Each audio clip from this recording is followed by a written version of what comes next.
participants from Germany, from the United Kingdom. However, I would say we start now. And Alex Tam, the floor is yours. Thank you very much, Livia Pichorner. It's great that you all here today at the Urban Diplomacy Exchange, today with the United Kingdom and German municipalities and cities. We have an exciting title, Urban Diplomacy in Times of Multiple Crises. In times of different crises and challenges we are facing, and we hope to do our bit with urban diplomacy. I'm the moderator for today. Tomorrow, my colleague Janis Vivka will be the moderator. I am happy to accompany this project during the year. We started off with US municipalities. We started off in Washington, and we are happy to have our dialogue now with United Kingdom. The content of today's and tomorrow's conference, you will listen to the project partners, and I just want to make some housekeeping remarks at the beginning. Please, during the plenum, you can switch on your screen so we can see each other and have a better dialogue. You can also, on the top right, you can click on speaker, and then you have the speaker on the full screen. If you prefer seeing everyone attending, then you can choose the gallery view. We do pin the panels, referring the language channels. We have the support of 2 interpreters, Annika Mattes and Franz Kubacek. They give us their voices for the other languages. So you have the language channels you can find on the globe. You have the floor, the original language. If you go on the English channel, you can listen to the English language. And in the German channel, you can listen to everything in German. We stay with one language per channel to have no confusion here. We're very happy to have you here. We are also happy to have interpretation for this conference.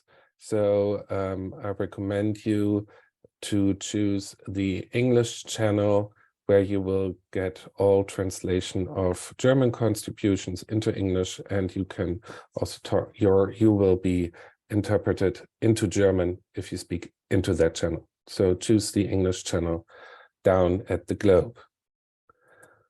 Ja, wir haben für diese Konferenz for today's conference, as you already found on our website, Urban Diplomacy.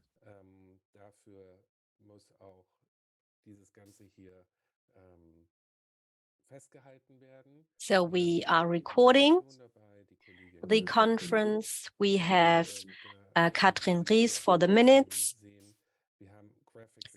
We also have the graphic recording, as you've seen on the first slide.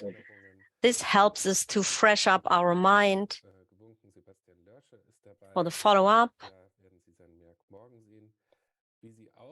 As you can see on the top left, you can see a recording. We do record the meeting for internal purposes.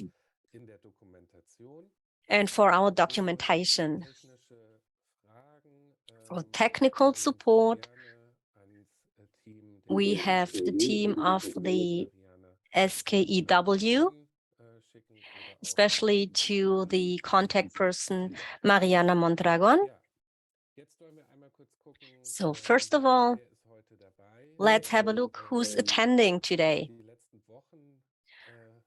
The last weeks, I was more often in conference rooms and have in-person conferences, and now we go to the virtual conference systems, and therefore I want to start with the survey via Mentimeter. So you can just screen or scan the QR code or enter the code 76383820. We want to know first where you're coming from. So Birmingham, Duisburg, Bonn, Munich, Berlin, Dortmund, London, Tübingen. Hello to Munich as well, Düsseldorf, Birmingham is getting stronger and bigger, so many participants from there. Scotland. Scotland. So Scotland as well. We have representatives from Scotland, Falkirk, Bonn, Oberhausen, Hanover, and Melbourne. I welcome you all. And still Birmingham, many representatives from Birmingham. Of course, it's not a competition, but still it's interesting to see.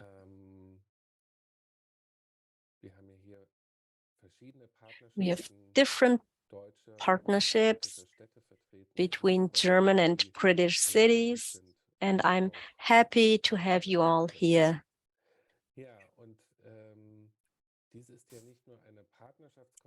It's not only a partnership conference, but also about urban diplomacy and how urban diplomacy works and how we can implement it and use it. And at the very beginning, we would like to know from you, how familiar are you with the concept of urban diplomacy? So just to have an overview, I've never heard of it. I have a slight idea. I have a good knowledge, or I have a solid or expert knowledge.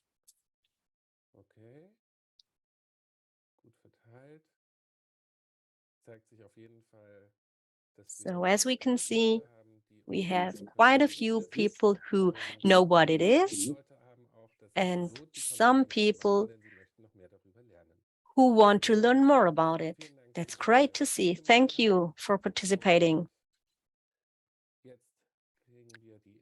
So now we start with the first welcoming remarks.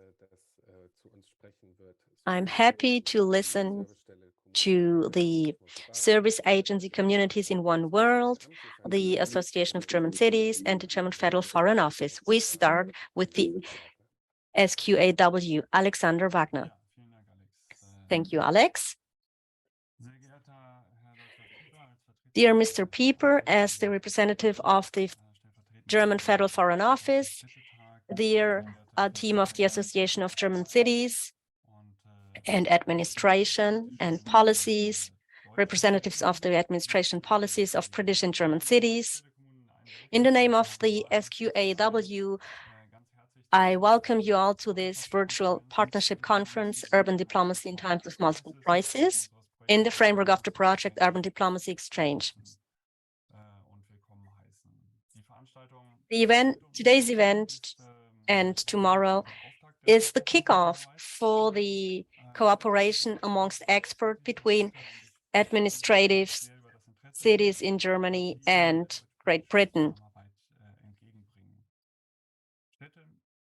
Cities, as you all know, are catalysts for the transformation, places for participation, and they are advocating for peace and cooperation.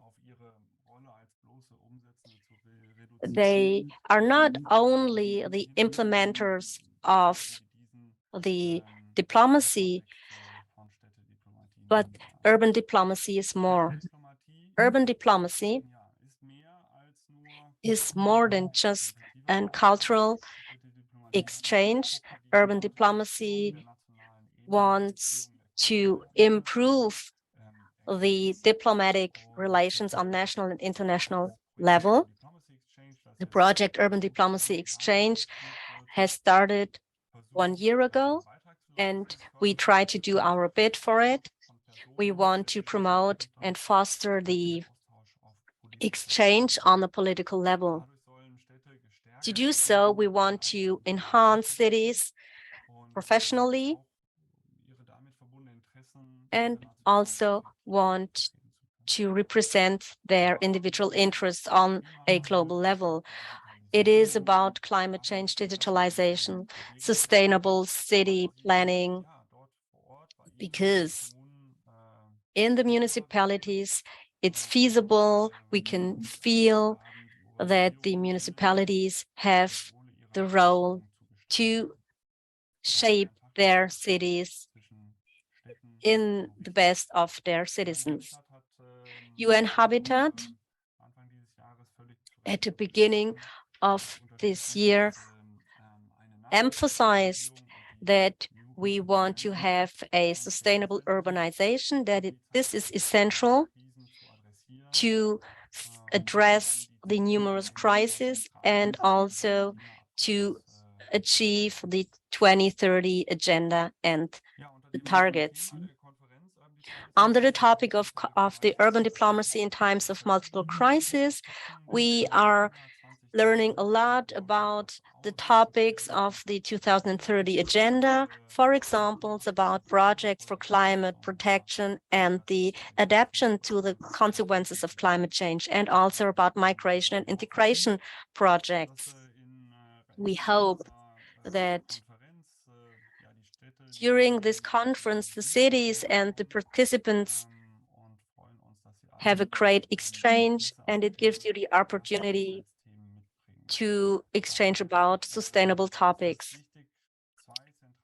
It is important to have two central approaches. First of all, the approach of the universality, so that the global North has the obligation for our planet with respect to the global South, and that we have to take care of an inclusive approach under the slogan, "Leave no one behind."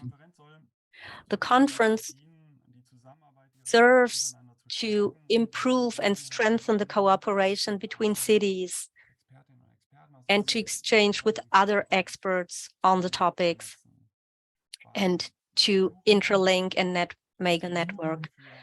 We try to find solutions in practice, and therefore they are the best advisors. In this respect, I wish you all that we have our individual insights and experiences and find new ideas. I wish you a fruitful and informative conference. Use the opportunity, learn from each other, and then put your solutions together and bring it back to your cities and municipalities. Thank you. Thank you, Alexander Wagner. And now we are listening to Marius Korte. Hello, ladies and gentlemen. I'm happy to see you all here on behalf of the Association of German Cities for this German-British Partnership Conference. It's good to see many known faces and also some new faces here. Those people I know here are from the cooperation between Germany and US municipalities, and I'm really happy to see you all here. And we're talking about urban diplomacy in times of multiple crises today. And when having a look at what is happening right now, it looks like we are in one permanent crisis or in permanent crisis mode. And especially in such times, it is important to exchange with friends in other countries. And Germany and the UK are still very good friends. And you can see that, especially in light of the Russian war against the Ukraine, that both we, Germany and the United Kingdom, have and share the same values. And especially for this reason, I think it is very, very important that our relationship is still very close and is still a close relationship between friends, even after Brexit. And this is particularly true at the municipal level. And we have almost 500 twin cities in Germany and the UK. And they are also represented here today by a couple of you. And already in the German-US Urban Diplomacy Exchange project, we saw that both among the experts and at the political level, that cities are an engine or a motor of change for peace, democracy, and sustainability. They work together in partnerships, cooperations, and networks, but most of all, they learn from each other. They develop solutions for global challenges together, and they help to implement agendas such as the Agenda 2030 with its 17 SDGs, which will also be one of the key topics today, and also the Paris Climate Accord, the Paris Agreement. In addition, cities also are committed to development cooperation at municipal level, in particular with regard to climate action. And so they give always a fresh impetus to the international political level. And therefore, the voice of all of our cities needs to be heard, because in many of these processes that I just mentioned, cities are not yet that much involved as they should be. And especially structurally, they should be more involved. They should be involved at eye level. And what we need is actually a real multi-level governance in this regard. And this year, in the framework of the German G7 presidency, it has shown already the cities have been way more involved than before.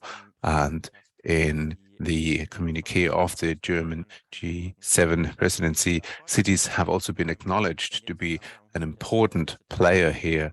And the Association of German Cities, for example, together with its partner organizations in all the other G7 countries and the representing mayors, have met for the Urban 7 Mayors Summit. And there, in particular, all these goals that the cities share have been stated again. And this is all part of urban diplomacy.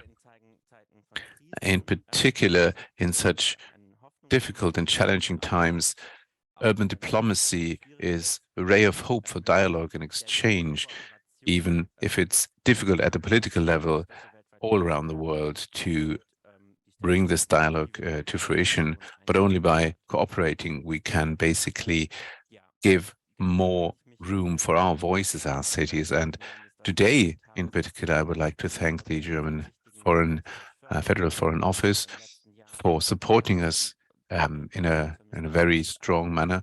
I think this project has been running for a year now, and it has shown its importance.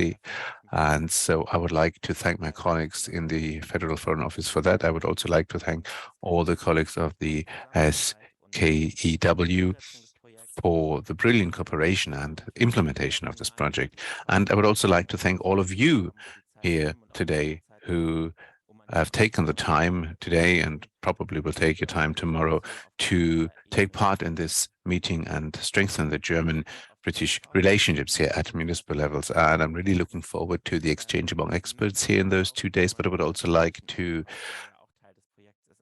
talk about pay attention to the political exchange here. And so I can already announce the Mayor's Roundtable on the 22nd of February, 2023, and I would like to invite you to that.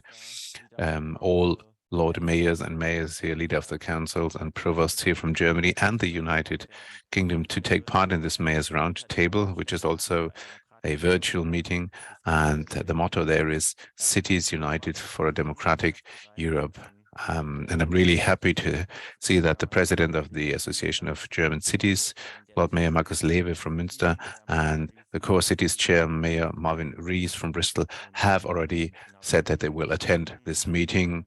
And this is something that I would like, to reiterate here. I will send you the invitation for that in a couple of days. Thank you very much. Well, thank you very much, Mr. Korte. And we're going to continue with Dr. Moritz Pieper, representing the German Foreign Office. I'm happy to see you as well. Well, thank you very much, Mr. Tam. I will talk in English. I hope that's okay for you. Do I need to change the channel for that? No, just stay in your floor. Yeah, thank you very much, dear Alex Wagner, dear Marius Korte.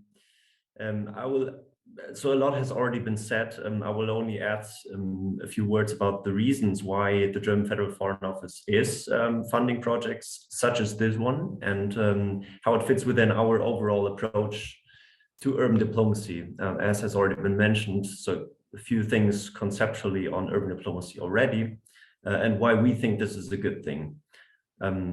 So urban diplomacy in times of multiple crises is the title of this conference. And I think the event's focus couldn't capture more accurately why urban diplomacy actually matters, and especially why it matters in times of multiple crises.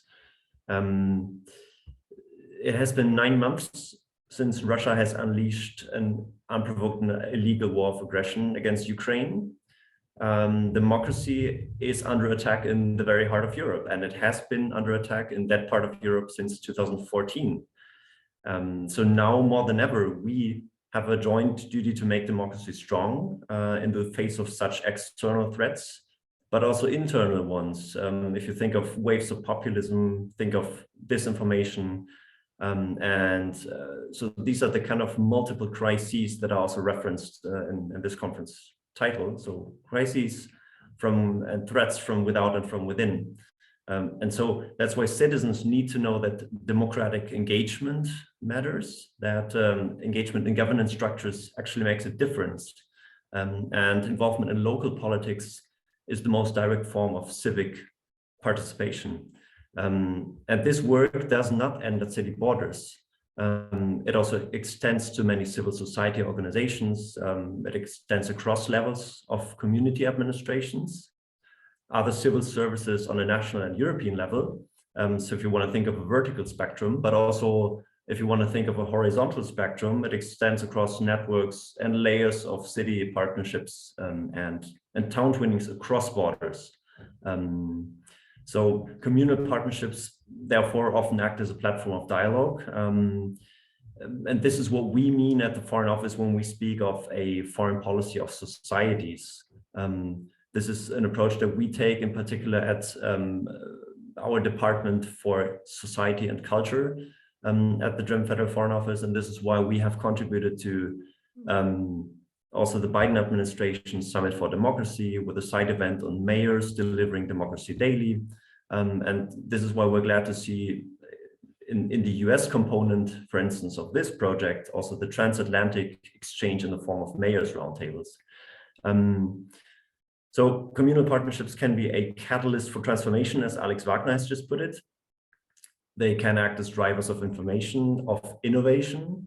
And this is why we support projects such as this one, because it fits with this idea of connecting communal administrations as a way of complementing the government-to-government talks that are taking place.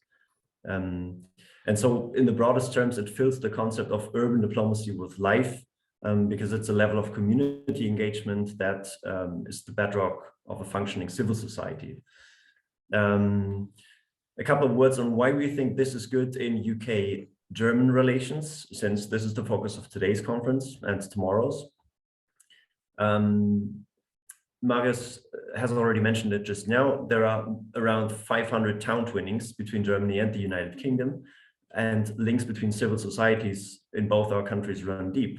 And these can be filled with concrete projects ranging from youth exchange, school exchange, cultural projects. And our hope also is that communal exchange can benefit from an expanded youth and school exchange. And I'm saying this with a view to Foreign Minister Baerbock's visits to London on Friday, where, for instance, the UK-German Connection initiative to bolster and strengthen youth and school exchange is also on the agenda of that visit. The British-German Association, which I also see here among the participants, has commissioned a study about town twinnings, I think a couple of years back. And it's good that actors such as the BJA become active in this field and dedicate their expertise and contacts to such an effort, where topics range from migration, climate action, urban planning, you name it, projects that fill also the Agenda 2030 with life. And if people exchange perspectives on these topics across borders, then our objective and our hope is that we can prevent societies from drifting further apart after Brexit has already alienated us somewhat politically. And this is also why we have proposed to reinstate the Joint Cultural Commission to address both the potential, but also the challenges for societal bonds that Brexit has brought along. So in this effort, urban diplomacy is just one piece in the broader puzzle, but our aim is to use that and expand that, not least because it also has got a mention in the current government's coalition agreement. And it is the first time that urban diplomacy has got a mention in a coalition agreement, and for good reason. So communal projects make a contribution to all sorts of things, and this is what we aim to encourage. This is why we're glad to partner with organizations such as yours. And so I'm delighted to see all of you here today for this virtual gathering, and I also hope you get to connect at a physical conference next year. I hope you all enjoy productive discussions in the 2 days to come. Thank you very much. That was Dr. Moritz Pieper from the German Federal Foreign Office. We continue now a little bit with our onboarding process here to get you settled and well introduced to the conference and the topic of urban diplomacy. And we continue doing so with our next speaker, Livia Pichorner. She is the project manager for Urban Diplomacy Exchange, and she will give us now a more inside view of the project and what we can expect. Livia, handing over to you. Ja, herzlichen Dank.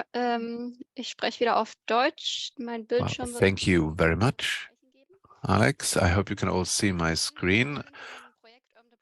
I would like to start by introducing our project and our team. And this is our team that is also represented here. I have the project lead here, and I've been a member of SKEW for quite a while, and I am joined by Ayan and Mariana. Mariana, would you like to say something? Hello, good morning. My name is Mariana Mondragon. I'm happy to see you all, and I'm also a member of the project team for exactly 1 year now. And I'm happy to see so many people here from the UK as well.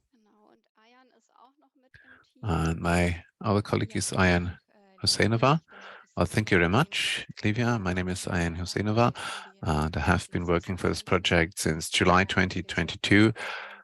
And I coordinate the project, and before that, for about 5 years, I have also worked at a different project in this area, and I'm really happy to see you all, and I'm really looking forward to the exchange with all of you.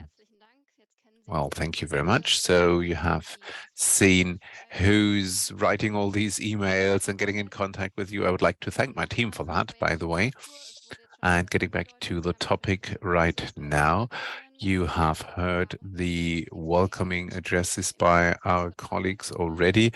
And as it was mentioned here by Mr. Pieper, the German government's coalition treaty actually includes a passage that says we strengthen relationships between cities and expand urban diplomacy. And this is commissioned and funded by the Federal Foreign Office and implemented by Engagement Global and its service agency Communities in One World. And this service agency actually is running a couple of projects with German cities in cooperation with cities from the Global South.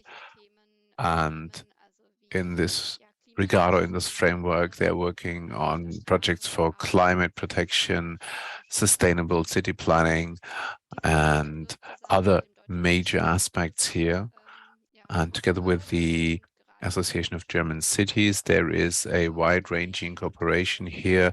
And also with regard to the Mayor's Roundtable, we have strengthened our cooperation with the Association of German Cities. There are a number of cities and a number of expert committees who work within the framework of the UN's Agenda 2030 on sustainable urban development and promoting exchange between the different cities. And this year in particular, the focus lay on the cooperation of German and US cities. And now we have started the same with Germany and the United Kingdom. The project timeframe is October 2021 to September 2023. Well, what is urban diplomacy? I was already a bit surprised that urban diplomacy is already a well-known topic, as it seems for all of you. And that's not always the case, but today it seems to be. And so the definition of urban diplomacy is that it is an instrument for municipalities to maintain contacts worldwide, to network at the local, political, administrative, urban, social, and economic level, to represent themselves and their interests at the international level, and to jointly enable sustainable and democratic development for all citizens. What does that mean in detail? I tried to come up with a graphic illustration here. Our project aims at cities. We have a bilateral approach. So cities are basically representing the level that are actually most affected, or most strongly affected by the climate and other global challenges, especially when it comes to natural disasters such as flooding or storms. Cities are mostly hit very strong by that, and the same is true with the topic of migration. So the cities are always at the receiving end here, basically, but they are also the players that have potential solutions at hand, who need to actually see what the citizens demand, require, and want to have. And so there is always the potential for exchange between different cities. So we work together with partner cities, and existing relationship between individual cities. That doesn't have to be town twinning in a traditional form, as it was mostly done after the Second World War in order to maintain peace and promote peace. But this is also true for partnering cities who just actually join for working on a common topic in order to basically establish those city corporations. You need to have a common vision, a common goal. There needs to be trust, there needs to be common understanding and cooperation in order to address joint and common objectives. And this enables the cities to expand their, let's say, their range to other cities as well, who also need to react to external influences, external effects. Natural disasters were mentioned, for example, and other environmental effects. And in this framework, we basically include the Agenda 2030 of the United Nations in this process in order to promote a more democratic and sustainable development of cities all around the world. to go a bit more into detail, I would like to show you a bit about our goals and objectives. We have a main focus on the SDGs 11, 16, and 17, and therefore basically strengthening our common partnerships. We have city cooperation here for global sustainable development goals, global learning is an aspect here, and the SDG 11 aims to increase expertise of one or two topics of sustainable urban planning. So therefore we have breakout sessions today and tomorrow, for example, in order to enable you to learn something new aspects when it comes to migration and climate protection. And it's also very important that the SDGs within their administrative processes always are able to recognize where there's potential for partnerships here, because those SDGs influence each other at multiple levels. Talking about the SDG 16, peace, justice, and strong institutions, we also have some representatives here for the SDG 16, and I will go a bit into more details later on, but it's important here with the SDG 16 that within the meaning and the idea and the vision of the Agenda 2030, that many representatives here of the administrative levels are basically included and involved here in order to fulfill the objectives of the Agenda 2030. This also mainly aims at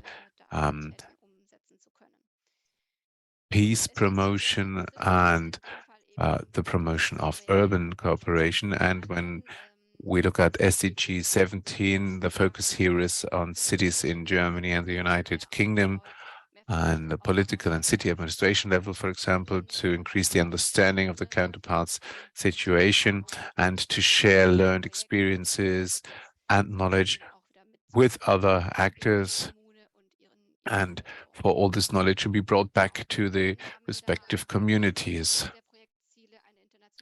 And as a result here, we want to also aim at internationalization of cities, because it's important that not just the cities actually can know their and mention what they need among other cities as well, but so that this also has the potential to reflect that at a global level for enhancing their commitment to global responsibility and urban diplomacy. And as it was already mentioned, this is complemented then with diplomatic relations at the national level as well. Within our project, the most of you will or have actually stated that they have a certain interest in this project. I think here in December, we're still selecting the different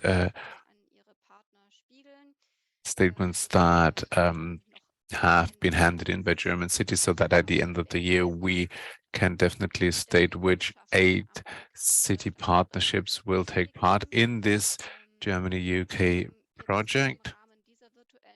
Within this virtual conference here on the 7th and 8th of December, we can include basically all of you who are interested in urban diplomacy, even though you might not be aiming at the entire process and at more detail later on. And as Mr. Korte already mentioned, on the 22nd of February 2023, there will be the Mayor's Roundtable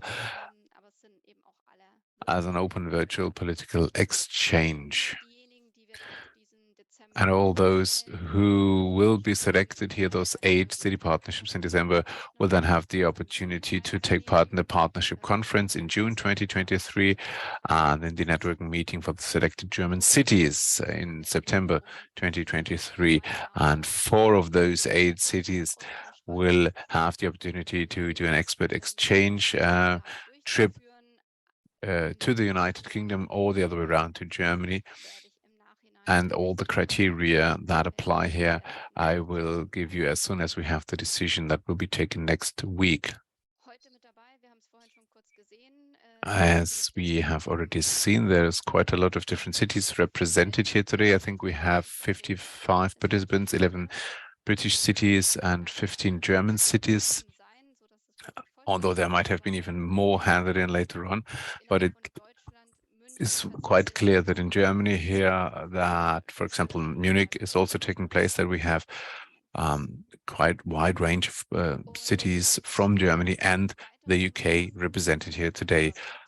And for all further information, you can always go online at www.urbandiplomacy.de on our website. So there is also a lot of general information on urban diplomacy exchange, not just with the UK, but also with the United States. And we also have a community online where you can network online.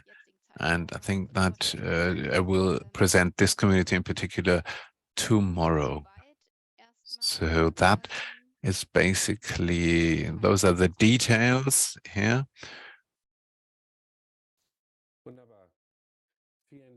All right, thank you very much. Thank you, Ms. Pichorner. You also have seen the website, and we also put the website in the Zoom chat. So if you have any further questions, but now we have our keynote speaker, and afterwards we have a coffee break and then continue with the discussion. I already see our next keynote speaker, Martino Miraglia from UN Habitat. He is responsible for the SDG localization and local governments. He is speaking about urban diplomacy, the 2030 agenda, and the responsibility of cities in times of multiple crises. Thank you for being here with us today. Thanks a lot, Mr. Moderator, and let me thank all the partners today for inviting UN Habitat, specifically Engagement Global, with which we have been working a lot in the past. Livia for her support, and specifically all the representatives of the German and UK municipalities present today. It's quite impressive, all the representatives that are here, the cities that are participating. It's a very large network, and it's quite very impressive to see. What I would like to say also a big congratulations in this sense to the Virtual Partnership Conference, really for convening and for establishing this kind of spaces for exchanges, which are very important. And this is already an effort of urban diplomacy per se. So congratulations for advancing in this sense. I was looking at the Mentimeter before. I didn't participate myself because I thought it would be more interesting to see what the representatives and the other participants had to say. And I see that lots have experience already directly or indirectly with urban diplomacy. So maybe let's not start from the definition of urban diplomacy per se, which can take many different forms, but maybe from the challenges that we have. Urban diplomacy in the sense of cities participating or influencing also international debates has gained quite a lot of traction, and the role of networks and association has been quite relevant in this process. So, but which are the challenges that we face in this sense, and how can we overcome? We see that the networks globally sometimes overlaps in terms of focus, but operate in parallel. We need to strengthen this coordination in order, in a urban diplomatic, let's say, perspective, strengthen the message that cities want to pass at the global level, in order then, on the other side, influence also what is happening then at the national level. Not all the cities, and this is the second challenge that we normally see, have the capacity to participate in international processes, or within UN-led events, or within regional processes. How do we facilitate the participation of smaller and poorer cities in this kind of urban diplomatic processes? This is a key challenge, and in order to overcome the usual suspect kind of problem where we deal and connect only with the bigger cities or capitals. And finally, and this concerns first and foremost also my work, is that cities and local governments are sometimes mentioned as key actors in most of half of the UN frameworks. The reality is that these frameworks and agendas are then decided or let's say the resources for the implementation distributed at the national level. So how do we transform these commitments that recognize cities as key players into actual and concrete support and involvement of local governments themselves in decision-making process at the international level is key. We have seen that the SDG process and the implementation of the global goals has somehow changed the cards on the table, in the sense that many cities, by implementing innovative approaches to the implementation, to the delivering and implementation of goals within their territories, are actually driving the process of implementation, and more their action is scaled up nationally and recognized internationally. So SDG localization is open and being acknowledged more and more also in international debates, is opening new channels for cities to position their priorities and to make sure that their needs are recognized both internationally as well as nationally. Because I think that the effect of urban diplomacy and the potential of urban diplomacy, and that's why it's important that cities engage in this kind of processes, is that by engaging internationally in some kind of exchanges like the present one, or by participating in global processes and in decision-making processes at the international level, then we indirectly influence what is happening then at the national level. And that's the second point that I wanted to make, that urban diplomacy, why SDG localization being more and more recognized as central, opens channels for urban diplomacy activities. Urban diplomacy reinforces has the potential to reinforce those enabling environments, legal, financial, and in terms of also technical resources that local governments need to implement the SDGs within their territories. The last point is that, and that's quite critical, is that urban diplomacy is a tool not only for influencing and positioning cities internationally, not only for exchanges of good practices, but also bad ones, because we learned from the bad ones as well between cities, but it's also an increasingly important tool and process to strengthen multi-level dialogue across the different spheres of government. Sometimes we have seen cities that have challenged, even challenged, sometimes tense, and depending on the positioning, national positioning and narratives within the international arenas. We have seen, for example, many cities driving the call for more climate action or for the integration of refugees, where there was no national positioning or majority with regards to these key important issues. Let me conclude by a look ahead, and it's great that Mr. Korte in the opening has mentioned, for example, processes such as the G20 or the G7. Indeed, the presidents of Germany is doing great job in integrating more and more cities and more the local perspective into the G7 dialogue. We had the chance to participate in some of those meetings. But next year is going to be, and 2024 actually are going to be 2 key years where cities and local governments need to strengthen their position and to come together as one vis-a-vis certain processes that are happening internationally. First and foremost, next year, beyond the high-level political forum, which I suppose that most of you are familiar with, we have the SDG summit that will bring together heads of state to actually measure the progresses, the mid-level progresses towards the achievement of the 2030 agenda. And we know that by working with UNDESA that a lot of focus is going to be on local action and hopefully on bringing those local innovations within the global debate that is going to happen in New York. Other two key events that are going to happen is the UN Habitat Assembly. The UN Habitat Assembly gathers member states every 4 years and has the chance to kind of inform not only the work of UN Habitat, but being UN Habitat a mandated agency to work with local governments, the overall UN commitment towards cities and local governments. Hence, inputs from your side, from the associations, the networks, and cities themselves are very important to then orient the decision taken in Nairobi by member states. And we conclude in 2024 with the World Urban Forum in Egypt, the 12th edition in February, which is going to be focused on SDG localization specifically, and then the Summit for the Future, which is actually going to define the new, basically multilateral agenda, where we hope, as I mentioned before, that not only that the commitment that sees cities as key actors is then transformed into concrete policies and initiatives to enhance their role and capacities.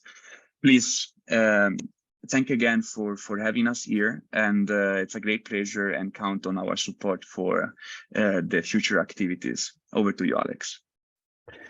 Thank you, Martino, and thank you for being with us. Thank you, Martino. It was great having you.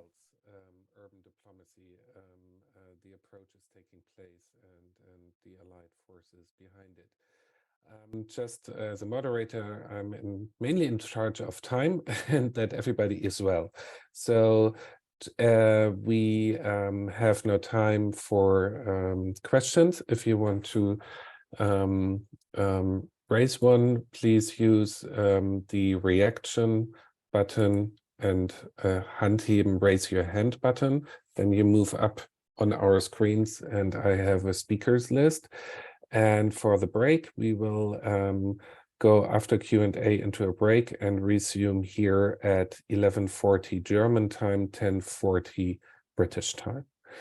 Okay, so any questions or comments to Martino Miraglia from UN Habitat?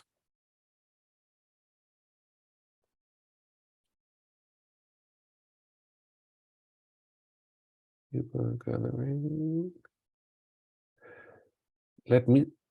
There. Martin van der Putten.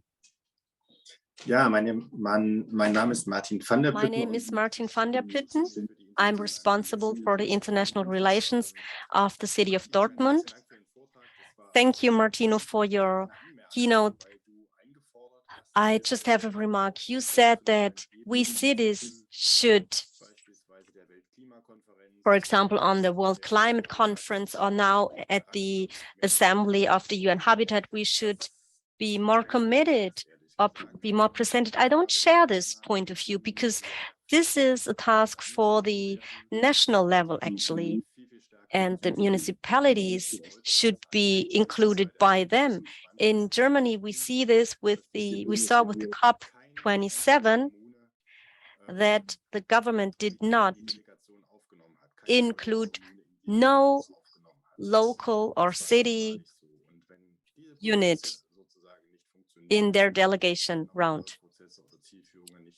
So, and therefore certain targets won't be achieved. So therefore there have to be a rethinking on the national level first, I think. Martino? You want to reply to that? apologies, Alex, Martin. My connection is super unstable and I got only half of the question. So would you mind repeating the key points? I'm sorry. Yes. Martin mentioned that at the last UN conference on climate, there was no German city represented within the German delegation. How you see that also on an average level? How true are national governments with involving cities into negotiations?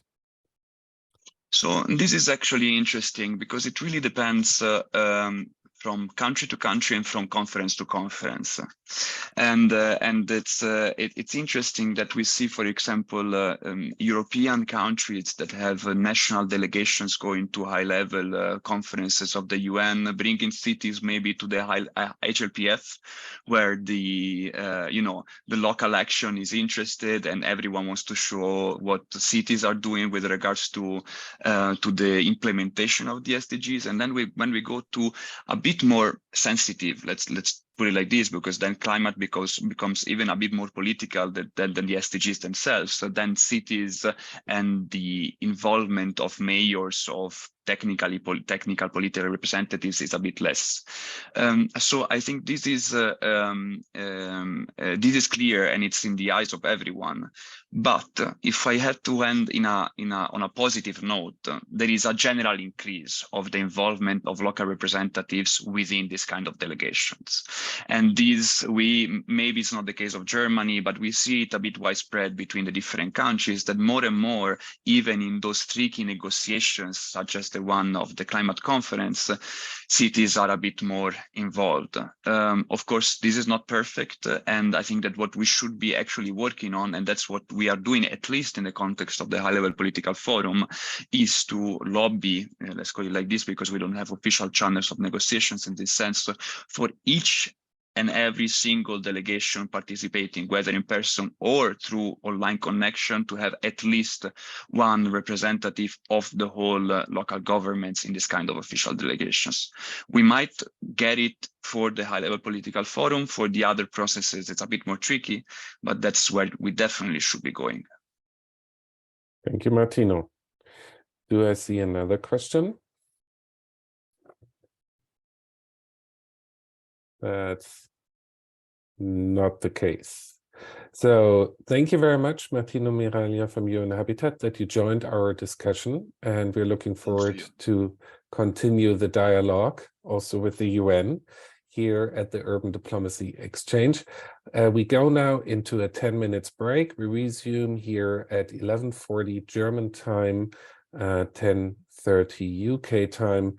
Get a cup of coffee or tea, water, some fresh air, stretch your back. See you back here in 10 minutes. For our plenary discussion, we will see again Martin van der Putten, but also Councillor Susan Atkin of Glasgow and Daniel Pejich of the Melbourne Centre for Cities. That should be enough to get you back here in time. See you.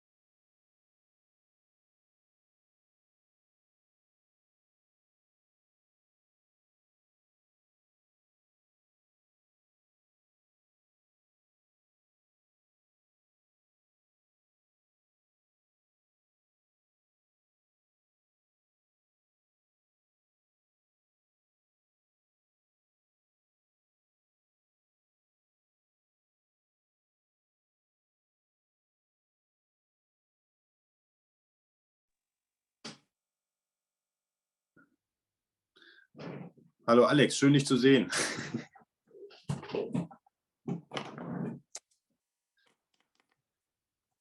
wollte nur sagen, Alex, schön dich zu sehen. Warte mal. Jetzt höre ich dich, oder? Ja, immer noch nicht. Ich war muted. So, jetzt. Okay, genau. Ja, super. Nee, schön dich zu sehen, muss ich sagen. Dito, freue mich auch sehr. Ja. Schön, was du in Washington gemacht hast. Das haben wir noch in guter Erinnerung. Wunderbar, vielen Dank. Richtig toll. Ja, Ja. freue mich auf den weiteren Dialog hier. Ja. Das wird jetzt auch noch schön Ja. fachlich, die 2 Tage. Leider kann Ja, ich sehr morgen nicht moderieren, aber mein Kollege Janis ist dabei. Ja, ist schon mal gut. Der Genau. übrigens früher in Münster war. Der hat Beruflich oder studiert? beides. Ja, okay. Ja, guck, Mensch. Kannst du morgen drauf ansprechen. Okay, Ja. holen wir uns eine Tasse Kaffee. Ja, ich bin ja, genau, ja. Bis gleich. Bis gleich.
Ja, herzlich willkommen.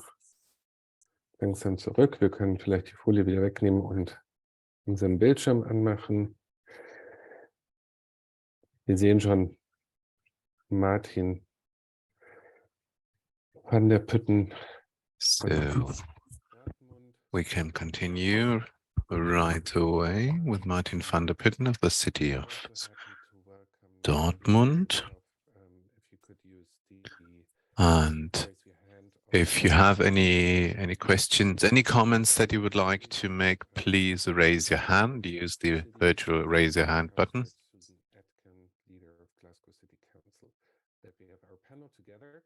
We will have now a panel discussion until roughly 12:15, maybe a little bit more. Let's see on our discussion. After that, we go into a lunch break. And before we go into lunch break, I will tell you what to expect in the afternoon of our today's urban diplomacy exchange. Happy to have you all here. 56 people gathered to discuss our urban diplomacy, the role of cities in solving international crisis and working for sustainability and social development goals. So my panel is complete. Welcome. Happy to have you.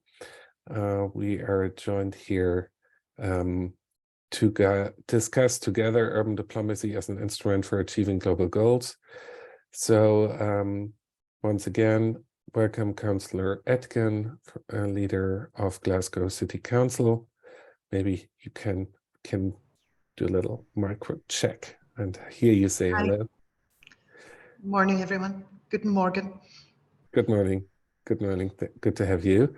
Also, Daniel Pejic, Research Fellow of the Melbourne City Centre for Cities, Melbourne City Centre for Cities. Wondering in which time zone you are in now. Guten Abend aus Australien. Good evening here, quite late in Australia, but pleasure to join. Good to have you. And from Dortmund, Head of International Relations, Martin van der Putten. Good to have you, Martin. Ja, schön euch alle zu sehen. Nice to see you all. We have now 45 minutes for each speaker here before we start into a discussion. I've prepared questions for that, but please always feel free to raise your hand and join the discussion. And I would like to start with Daniel Pejic. You're joining us from Melbourne, where you are at the Centre for Cities. You will take us now not to scientifically, I suppose, but into the concept of urban diplomacy. You're working on it also with the topics of migration, integration, climate action. So well-chosen speaker. Thank you to the SKAV team to bring you into the discussion. I'm very much looking forward to hear your opinion and your perspective and to discuss later with you and Susan Aitken and Martin van der Putten. Fantastic. Thank you, Alex. So yeah, I've just got a couple of minutes here to sort of, I guess, set the scene a little bit. And I think it actually aligns pretty well with some of the comments that we've already heard this morning. So yeah, thank you very much for coming. As I said, so evening time here in Melbourne, but a pleasure to be here. And as I think Livia mentioned this morning, that while I guess urban diplomacy can seem like a novel concept, it's actually one that both in practice and also in study has been around for quite some time. So I think a lot of the times the terminology can be quite quite mixed in the way that this has been looked at. So it's quite often, at the Melbourne Centre for Cities, we have a program of research and training on what we call city diplomacy, but really, same as the terminology of urban diplomacy. Equally, there's sort of a long tradition, particularly in Latin America, of looking at para-diplomacy, also including sort of other types of subnational engagement. And a lot of cities just call these activities external relations or international relations. But certainly both, in bilateral connections, but also through the sort of networked, participation in formal networks that Martino was speaking to earlier. We've seen a really long history of engagement in from cities, but it's definitely sort of increased and proliferated kind of from the early 90s onwards. So particularly after the Rio Earth Summit in 1992, there was a real growth in the number of formal city networks, particularly looking at environment. And some colleagues of mine did some work cataloging and sort of building a database of networks a few years ago, and sort of estimated there was probably more than 300 operating at that time, and around half of those were operating transnationally, so kind of across international borders. But I just wanted to highlight, I guess, based on our research, a couple of points or sort of trends that we've kind of seen recently in terms of urban diplomacy. And the first one I'd say, and this I think speaks to one of the points made this morning, while cities are still quite new sort of on the global stage, I think more than ever, some of those larger networks are starting to build institutional connections with the multilateral system, with UN organizations and other sort of state-led forums. And there are more opportunities than ever for cities to participate in those kinds of discussions. And I would say that those inputs are actually starting to have some impact. So we did a bit of work looking at analyzing a range of frameworks that underpinned Agenda 2030, and sort of found that the acknowledgements of cities in those frameworks had been increasing. And also the main way that cities were recognized or acknowledged in those frameworks were as actors with a role to play in achieving those global goals. Certainly, I think there's a lot more work that could be done in this space. And I think Martin's question was a good one around participation in informal national delegations, but there are more opportunities, I think, than ever for cities to participate in those kinds of discussions. The second brief point I'd like to make is that national governments, more than ever, I think, are starting to pay attention to urban diplomacy, and I think this conference today is a good example of that. We've seen some high-profile examples recently, for instance, the appointment of a special representative for subnational diplomacy in the US. Here in Australia, our Department of Foreign Affairs and Trade, which is our foreign office, is investing in a program here at the Melbourne Centre for Cities, where we're delivering some city diplomacy training and exchange, and there's a bilateral component with China as part of that program as well. But certainly many countries in Europe as well have been investing in city networks and these kinds of exchanges. Just very quickly though, I think that we conduct a survey, a global survey of city diplomacy every couple of years with the Chicago Council on Global Affairs. And we asked cities, mostly sort of larger internationally engaged cities, about engagement with their national governments. And around 3/4 of those cities said that coordination with their national government on international issues was pretty ad hoc. So there weren't really formal mechanisms for them to do so in the majority of cases. But there was a real desire amongst cities to have more coordination with their national governments. That being said, on the flip side, there was only around 1/5 of those cities said that they wanted or thought that the national government should have a say over how they're conducting their international affairs. So definitely a desire for cities to remain autonomous, but a recognition that there are a lot of benefits to be had from better coordination with traditional sort of foreign policy. And very, very quickly, the final point I make is that throughout COVID, despite all the border closures and other sort of international sort of breakages that we saw, city diplomacy remained really robust. And around 75% of the cities that we surveyed said that they engaged right from the outset of the COVID crisis internationally to shape their local responses. So 3 really quick, brief points. I might have been over 5 minutes there.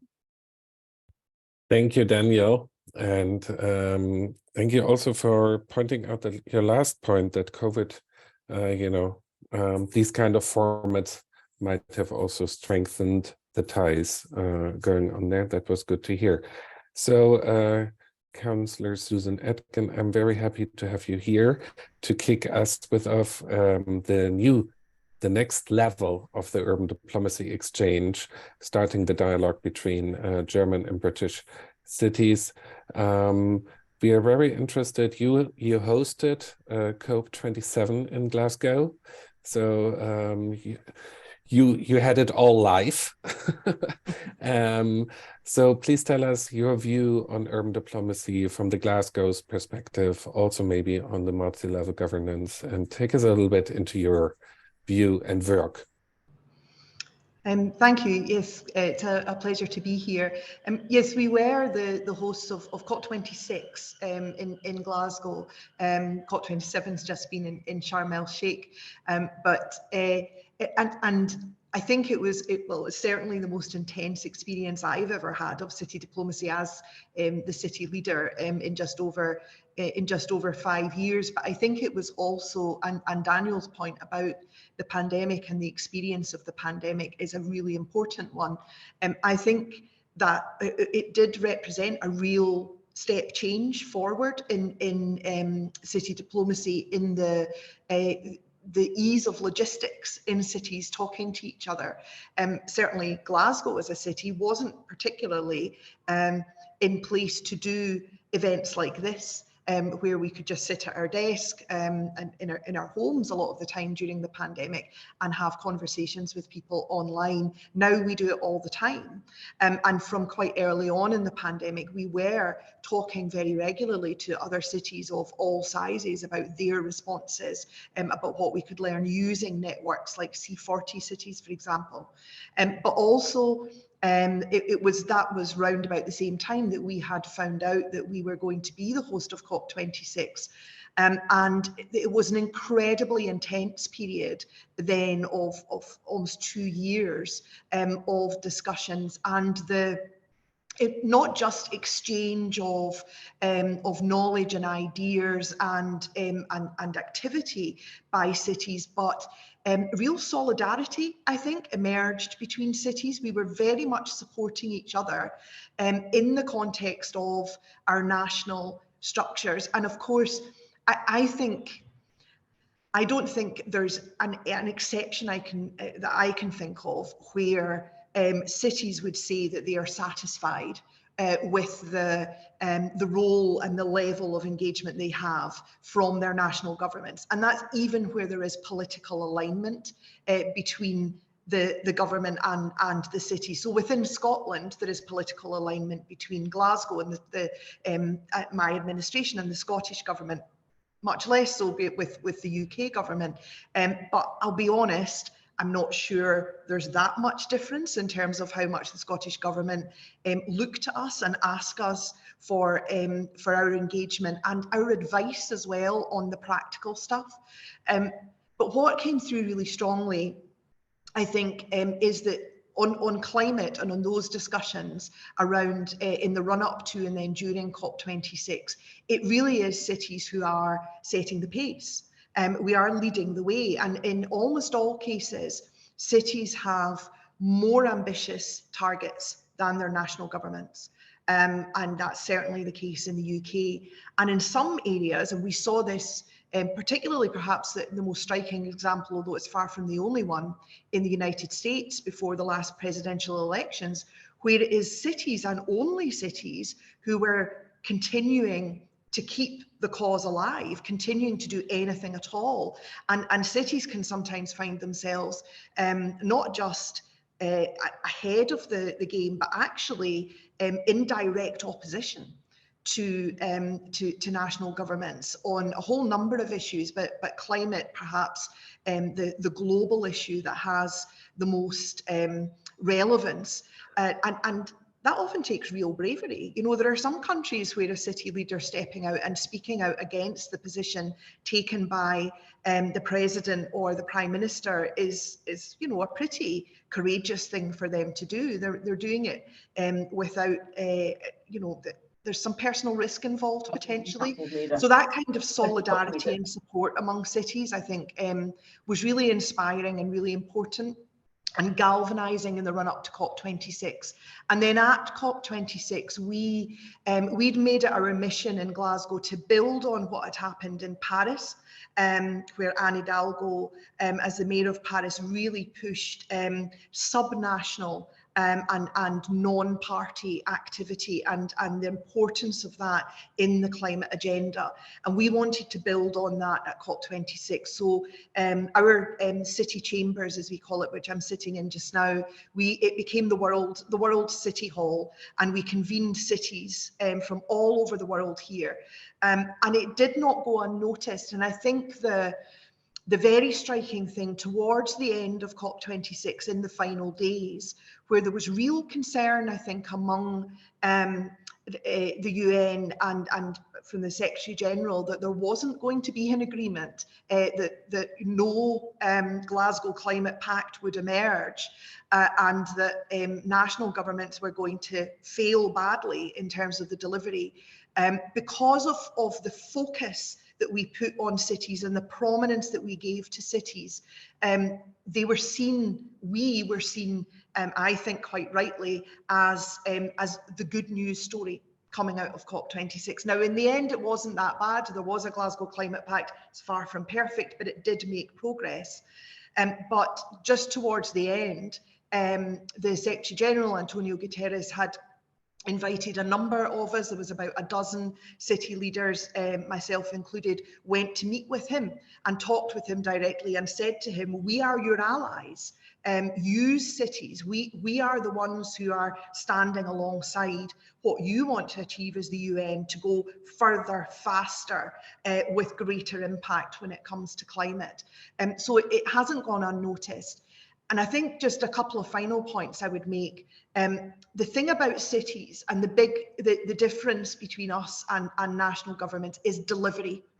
I always say nation states pledge, cities deliver. Cities, city government, municipal government is about practicality. It is about making the actual difference on the ground. That is certainly true when it comes to climate action, but I would cite, for example, migration as another area. You know, we're in the world, and particularly perhaps Europe is in the middle of two specific refugee crises just now. Obviously displaced people from Ukraine, but just before that, Afghanistan as well.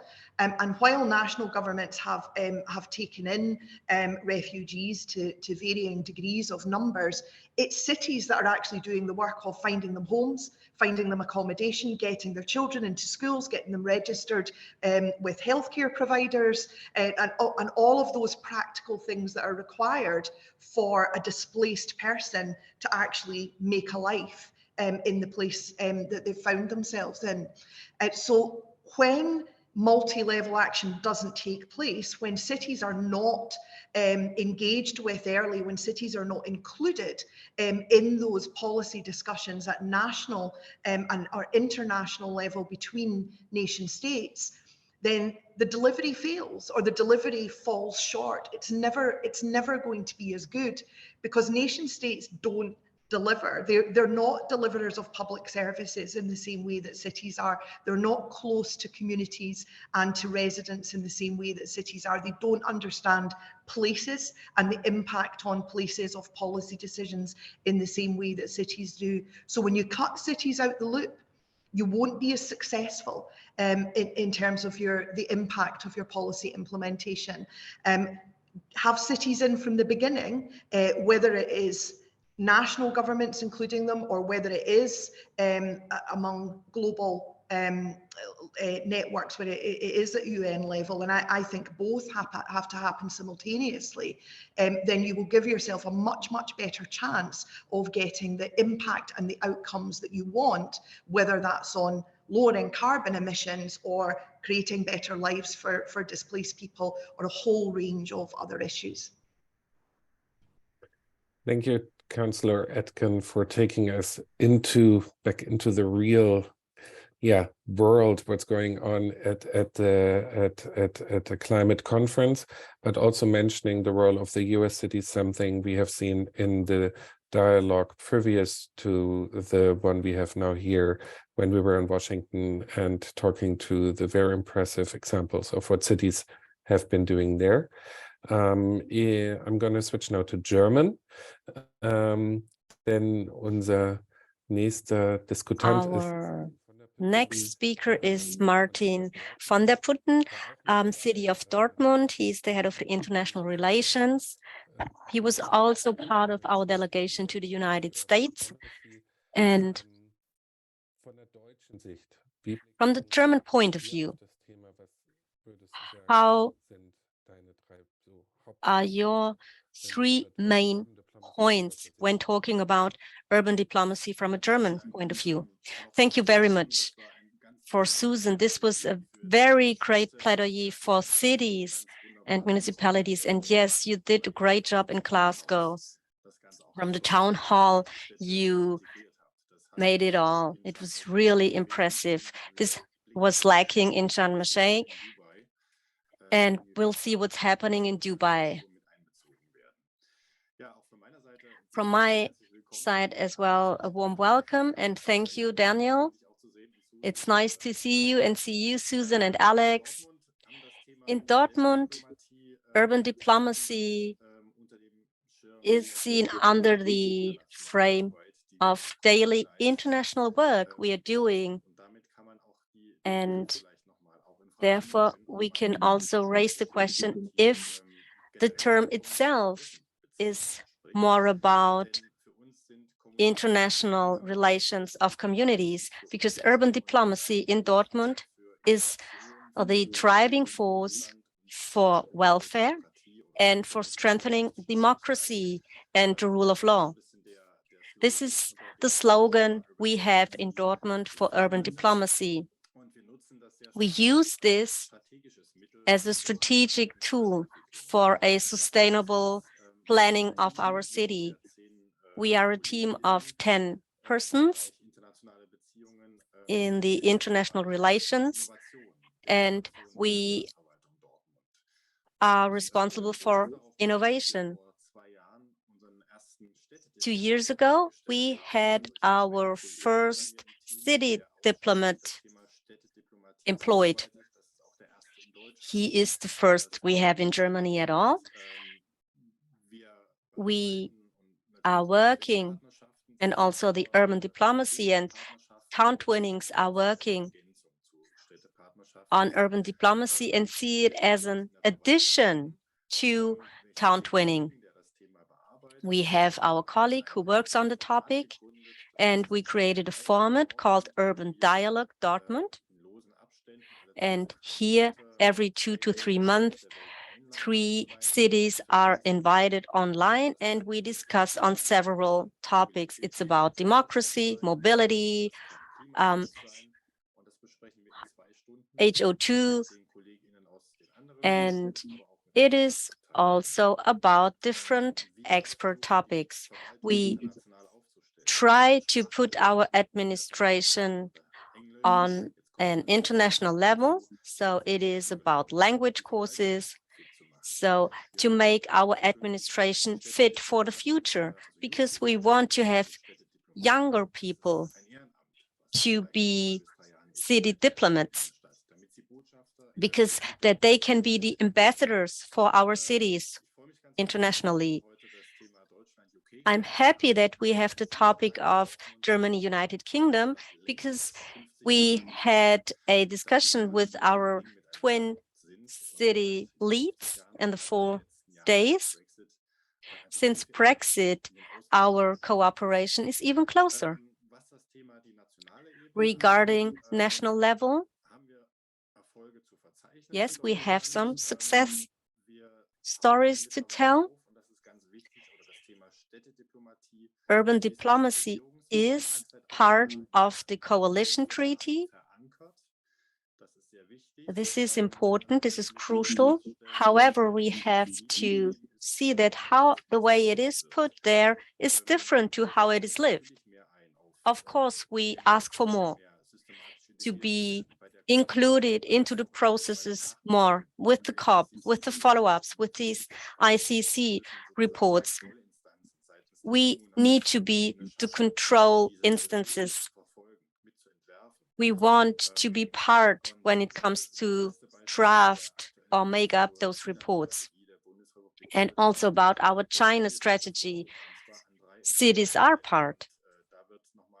And from the federal government, it is also said that cities are important and should be made more powerful. However, the question is still how it is lived. So we are on a good path. We are cooperating.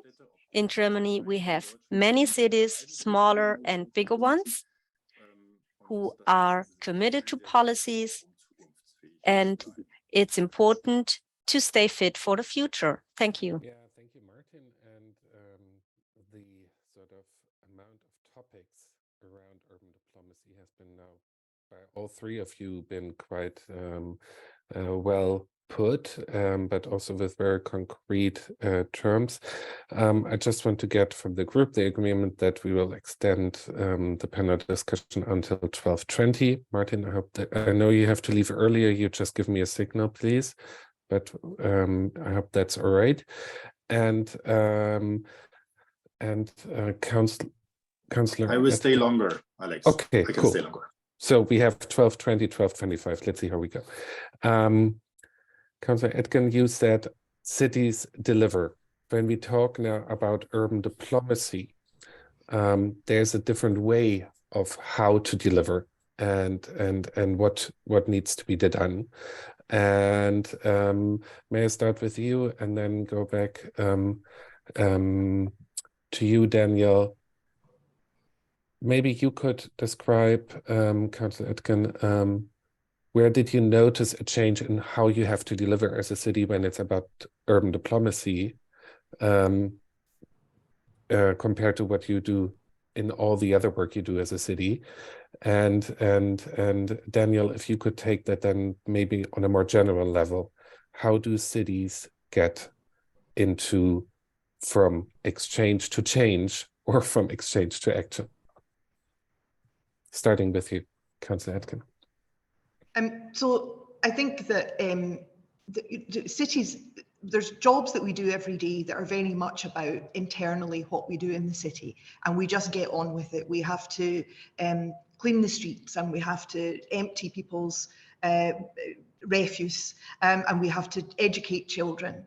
But when it comes to issues like climate action, for example, which clearly are not just about one place, they have to be about global action. It's much more about looking outward and understanding that we don't work in isolation. In fact, we can't work in isolation. And everything, you know, climate change doesn't stop at national borders, never mind at municipal borders. And so it's a much more outward looking process. It can be a challenge, I have to say. It can be a challenge financially, when we have a lot of priorities and you know, financial constraints, as I think cities always do. But it can also be a challenge politically. Our own populations are not always, they don't always want to prioritise that urban diplomacy. They don't necessarily always see it as something that's immediately relevant to their daily lives. But I think we have to make it relevant to their daily lives and have to help our citizens to understand why urban diplomacy is, in actual fact, not just a part of the way that the world works now and should be moving towards more, but that it can deliver direct benefits for them and for the wider city.